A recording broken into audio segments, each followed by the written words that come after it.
I was halfway through my morning coffee in a small cafe in downtown Miami when he told me the house my grandmother Molin left me was gone. Sold, signed, stolen. The world around me blurred for a moment. The chatter of people, the sound of the espresso machine, the faint hum of traffic outside all melted away. I stared at my reflection in the coffee surface and felt a slow, quiet heat rise through my chest. My sister had taken everything. The house that smelled like old books and lavender, the one place that had ever felt like mine. I did not scream. I did not even hang up. I just sat there staring through the window as rain began to fall over Biscayne Boulevard. The drops slid down the glass like tears that refused to stop. Because if my sister thought I would stay silent, she had no idea what silence could do. For years I had kept my distance. Moving to Tampa had been my way to escape the noise of our family. The endless comparisons, the constant judgment, the quiet looks that said I would never be enough living alone gave me peace. I worked as a freelance designer, filling my tiny apartment with sketches and dreams. It was not much, but it was mine. Molin used to say that peace built slowly like sunlight creeping over the horizon. She was right, but now peace had turned to ash. My sister Lilan stayed close to home in Coral Gables. She married well. She was the golden daughter, the one who always had the right smile, the right words, the right dress. Mom adored her for it, and me, I was the one who left, the one who dreamed instead of planned, the one who was always a little too emotional, yet Grandma Molin had never made me feel small. She was sunlight in a house full of shadows. Every summer, I would spend 2 weeks with her in her old coastal home, near Clearwater. She brewed rose tea on her porch every afternoon, and we would sit watching the ocean glitter like glass. The ceiling fan hummed above us, and her voice carried stories of her youth, of the love she lost, and the life she rebuilt. Do not let the world make you small, Mara, she would whisper as she squeezed my hand. You are meant to take up space. That house was more than walls and windows. It was her voice, her laughter, her scent. When she passed, she left it to me, handwritten in her will, signed in her looping soft cursive.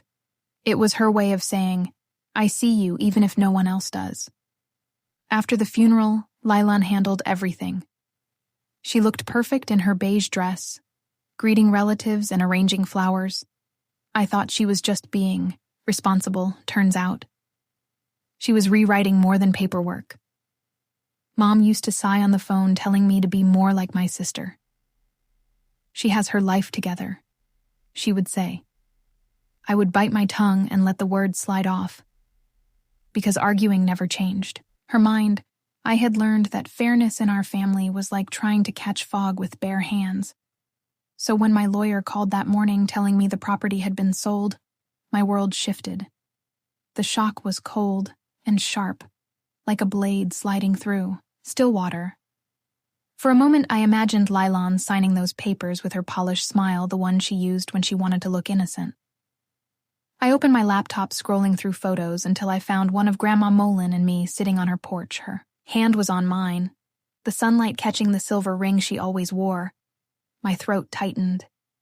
That house had been proof that someone once believed in me, and now my sister had turned it into profit. The drizzle outside thickened into a downpour. I closed my eyes and whispered into the quiet, Molin, I am sorry. I should have protected what you gave me. Then my phone buzzed again, a new email from my lawyer.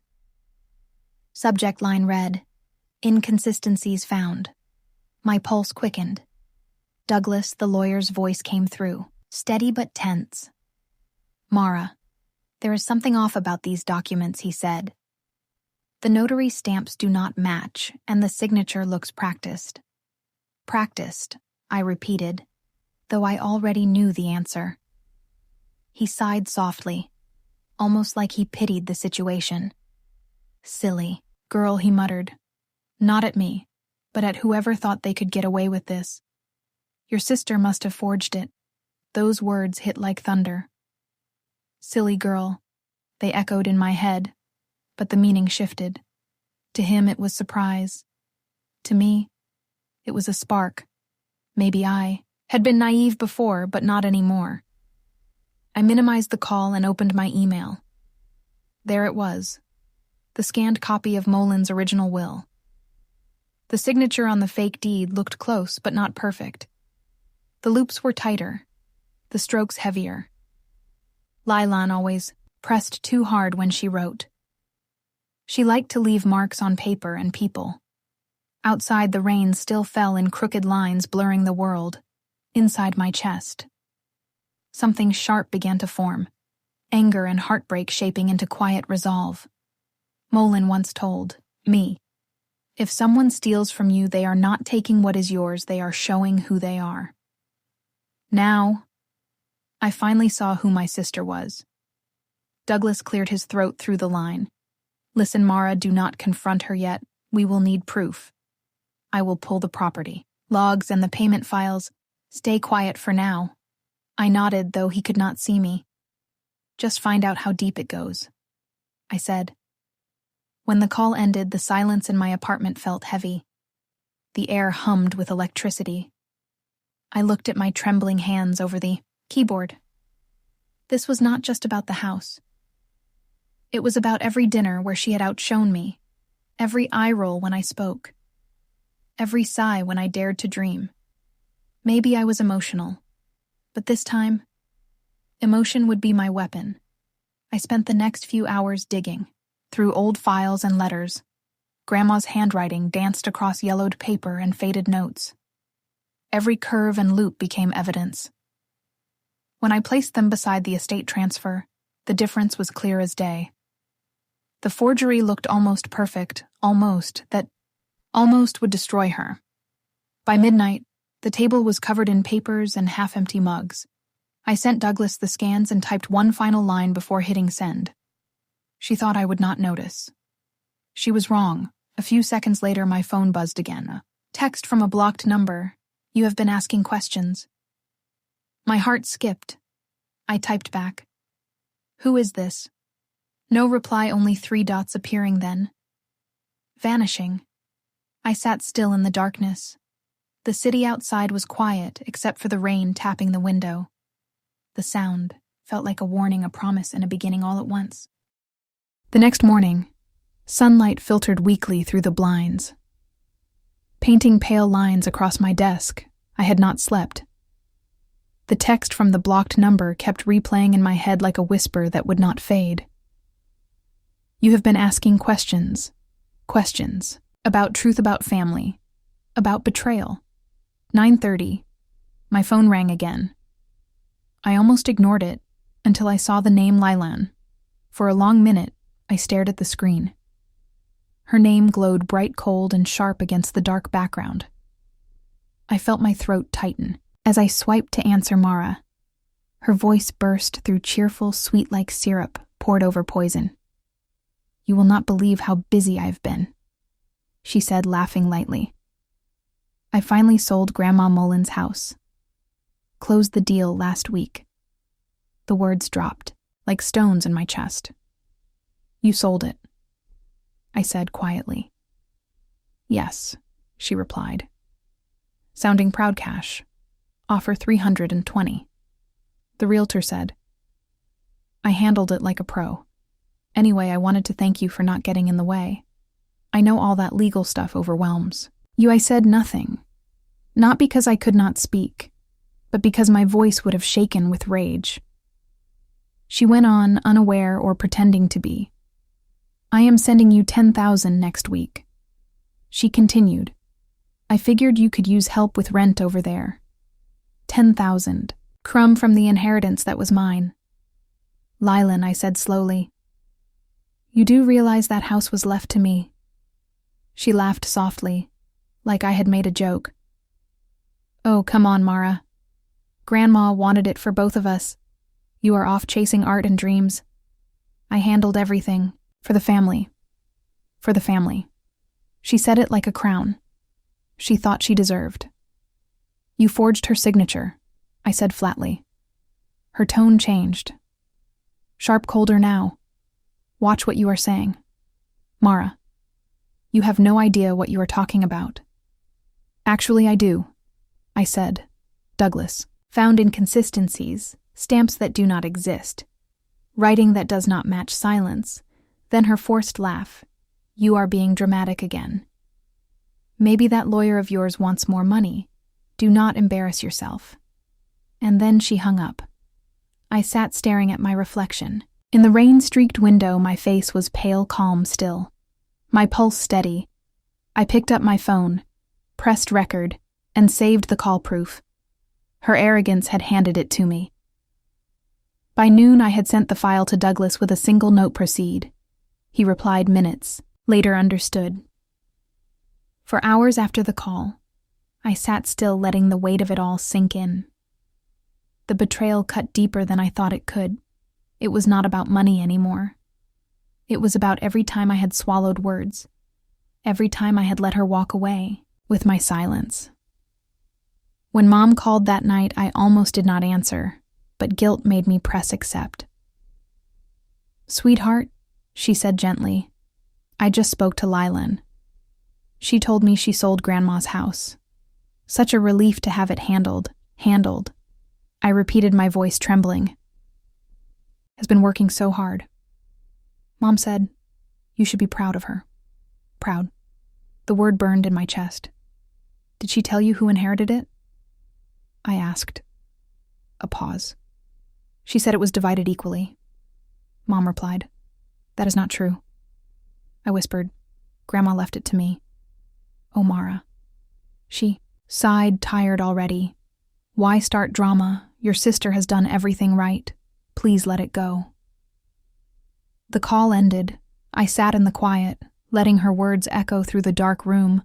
It was the same old pattern: Lilan, the perfect one; Mara, the emotional one. Not this time.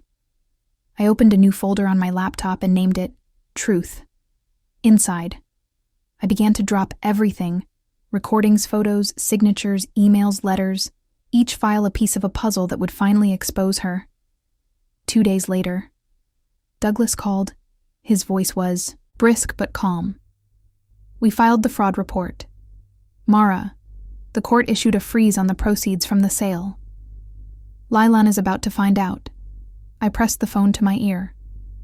Then we wait. I said, but we did not wait long. By noon, my phone started buzzing again. Call after, call, all from her. I let them ring until there were 15 missed calls. Then 20. Finally, I answered. What the hell did you do? She screamed, her voice sharp and panicked. I do not know. I said quietly. Why do you not tell me? Do not play dumb, she shouted. Bank froze my account this morning. Do you have any idea what you have done? I did nothing, I said evenly. The truth did. There was silence then, a bitter laugh. You have lost it. You think you can ruin me. You are delusional. You stole what Grandma left me, I said coldly. You forged her name and took the money. Do not act surprised when the consequences arrive. Please, she snapped. You were never responsible enough to manage that property. I handled it for the family, like I always do. You should thank me. Thank you for stealing from me, I asked quietly. For protecting me from embarrassment. You live in another city, drawing pictures, drinking coffee. You do not deserve that house, she hissed. Someone had to act like an adult. You never grew up. That was when something inside me cracked cleanly. You know what I said. Maybe I did not grow up the way you wanted, but Grandma trusted me. You did not just steal money. You stole her memory. She hung up. The silence after her voice faded was heavier than anything she had said. Minutes later, my phone buzzed again. Mom, Mara, what is going on? She asked, her voice shaking. Lilan is in tears. She says you filed a fraud case. It is true, I said softly, because she forged Grandma's will. Do not be ridiculous, Mom snapped. Your sister would never. She has been nothing but responsible. You are overreacting again? Mom, this is not emotion. It is evidence. Douglas verified the signatures. She even admitted it on the phone. You recorded your sister? She said in disbelief. Yes, because no one ever believes me unless I prove it. There was a pause, then the sigh I had heard my whole life. You used to be kind, she said finally. I do not know what happened to you. The line went dead. I sat in the dark again, the rain whispering against the window. For years they had mistaken silence for weakness. Now silence was my weapon. 3 nights later, I got a call from an unknown number. I almost ignored it until I saw the name that appeared, Ethan Pierce Lilan's husband. I hesitated, then answered. Hey, Ethan, I said slowly. Hi, Mara, he replied, his tone tired. I hope I am not crossing a line, but I think you deserve to know the truth. I stayed quiet. I did not know what she had done. He continued. She told me you gave up your claim.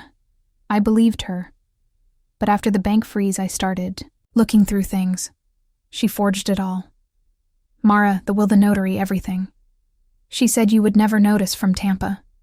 When I confronted her, she broke down. She said she deserved it more. She already spent part of the money on a new house. It is gone. The world went silent. And you are telling me this now because I asked. Because I cannot lie for her anymore, I will testify if it goes to court. Thank you, I said quietly. You do not need to thank me, he replied. You were right all along. When the call ended, sat still for a long time. The sound of waves outside mixed with the soft ticking of my clock. I felt no joy, only clarity. Douglas called the next morning. Ethan is cooperating. He said, we have enough to press forward. If we move now, it is airtight. Do it, I said. By evening, her lawyer reached out. They wanted to settle. She is offering $150,000 if you drop the case. Douglas explained. Half of what she stole. I said. No, he sighed, if we go to trial. They will argue Molen was not of sound mind when she wrote the will. It will get ugly. I do not care. I said, I am done keeping peace at my own expense. He was quiet for a moment, then said softly, you sound just like your grandmother. That hurt and healed all at once. That night, I opened the last letter Molen had ever written to me. Her handwriting soft, uneven, but steady. If I ever leave you something, it is not charity. It is faith that you will live boldly. Her words glowed like fire through the dark. By morning, I knew what I would do. For a long moment, none of us spoke. The air inside that perfect White House felt too still, like even the walls were waiting to see who would break first. Lilan set her glass down on the marble counter. Her hand trembled just a little before she steadied. You always loved drama, she said softly. You were always the one who wanted to turn everything into a story. Maybe I learned that from Molen, I said. She looked at me then, and for a second, something flickered in her eyes. Guilt or fear. Or both. James stood up and folded his arms. You should go, Mara. We have nothing to say, but I did not move. I took one slow breath and said, you sold her house. You took the one place that meant peace to me, and you turned it into money. Lilan's voice cracked just a little. You left. You never cared about this family. You moved away and pretended you were better than us. Molen would have wanted someone responsible to handle things. She would have wanted honesty. I said, not greed. The silence after that was thick and sharp. James muttered something under his breath and left the room. Lilan turned away like she could hide from my words. I looked around the room and saw everything that was wrong. New furniture, perfect decor, everything expensive but empty. Nothing in that house had warmth. It felt like a showroom built over secrets. You know she trusted you, I said quietly. Molin loved you like her own daughter. But you were never content with love. Were you? You wanted more. She spun around. Her eyes flashed like broken glass. Do you think life is easy for me? Mara, do you think it was easy being the one who stayed? Taking care of Mom. Taking care of bills while you chased your little dreams.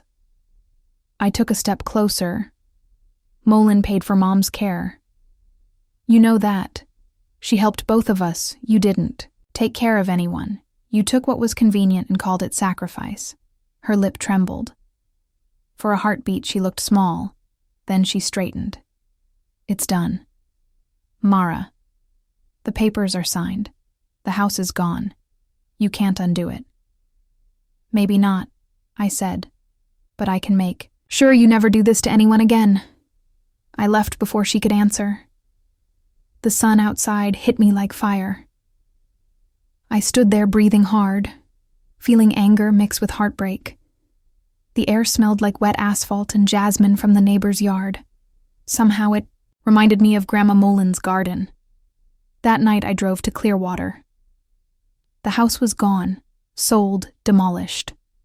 A new structure was being built where her porch once stood. Only the oak tree remained, its roots deep, its branches wide like it refused to let go of the past. I parked by the curb and sat there for a long time. In my mind, I could still see Molin sitting on the porch. Swing, her hands folded, her soft smile, watching the sea. I whispered her name. And maybe it was the wind, or maybe something else. But I swear I heard her voice. You already know what to do. Mara. The next day, I met Douglas in his office. He had tired eyes but a hopeful smile. We have enough to reopen the case, he said. Forgery, falsified documents, bank fraud. The whole thing. I stared at the papers spread across his desk. This was no longer just about the house. It was about justice, about respect, about peace. It took weeks. Lilan denied everything at first. Then the evidence grew like a tide. She couldn't fight. Her own handwriting gave her away. Her bank statements linked every lie together. When she finally confessed, it was quiet. No tears, no shouting. Just a small nod as if she already knew it would end this way. James tried to claim ignorance, but his name on the wire transfers spoke louder than he ever could. The court froze their accounts. The house sale was reversed. It wasn't easy, it wasn't quick, but it was right. The day I got the keys back, I drove to Clearwater again. The new owner had backed out after the case, said the place made them uneasy. I walked through the empty house. Dust floated in thin sunlight. The air smelled faintly of sea salt and roses, like Molin had been waiting. I touched the wall where her picture used to hang and whispered, "We did it." Outside, the ocean shimmered. Silver waves rolled slow and calm against the sand. The world felt quiet again. I sat on the porch with a cup of tea just like before. For the first time in years, I wasn't angry. I wasn't hurt. I was just still. Molin used to say, "Peace isn't something you find. It's something you build brick by brick, truth by truth." That night, as stars blinked above the ocean, I closed my eyes and let the wind carry everything away. All the pain, all the betrayal, all the noise. And somewhere in that quiet, I felt her. Again, warm, proud, peaceful. This time the silence didn't hurt, it healed. 3 years passed like slow-moving waves. The house stood again, strong and quiet on the same patch of land where it had all begun. The oak tree had grown taller, its branches curling over the porch like arms protecting what was left of Molin's world. I rebuilt everything with my own hands and a little help from strangers who became friends. Every nail, every wall, every brush of paint carried her memory. I kept the porch exactly as it was.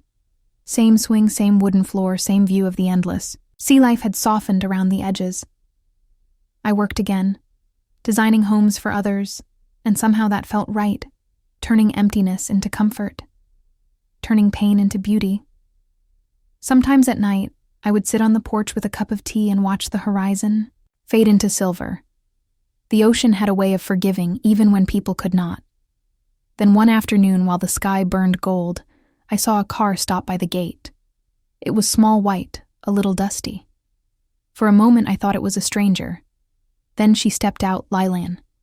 Her hair was shorter, streaked with gray. She looked thinner, quieter. The kind of tired that doesn't come from work, but from living with yourself too long. She stood by the gate unsure. I watched her through the screen door. Part of me wanted to stay hidden, part of me wanted to see what time had done to her soul. I opened the door and stepped out. She looked up. Her eyes were wet before she said a word. "Mara," she whispered. "Can we talk?" I nodded once and led her to the porch. She sat on the swing, her hands twisting, together, like they didn't belong to her. The sound of waves filled the silence between us. "I did everything wrong," she said, finally. "I thought if I had more, if I controlled everything, maybe I would feel safe, but it just made me smaller." I listened without interrupting. Her voice cracked when she said, "I see her in my dreams sometimes. Grandma." She never says a word. She just looks at me like she's waiting for me to do something right. For once, tears slid down her face. For the first time I saw her without the armor, just my sister, flawed, scared human. I said quietly, "You hurt me more than you know." But she believed in second chances. Maybe I should too. Lilan looked up, eyes wide. "You forgive me." I took a deep breath. "Not yet," I said. "But maybe one day." Forgiveness isn't a door. It's a path, and you can walk it with me if you want. The wind shifted. The oak leaves whispered softly. Somewhere far off, thunder rolled, but it didn't sound angry. It sounded like a heart finally unclenching. We sat there for a long time watching the sun sink into the water. No words, no blame. Just the rhythm of the sea and the hum of the crickets rising with the night. When she finally stood to leave, she touched the porch railing and smiled through her tears. "It's beautiful," she said, just like she would have wanted. After she drove away, I stayed on the swing. The air smelled like rain and salt and peace. I closed my eyes and felt the world breathe around me.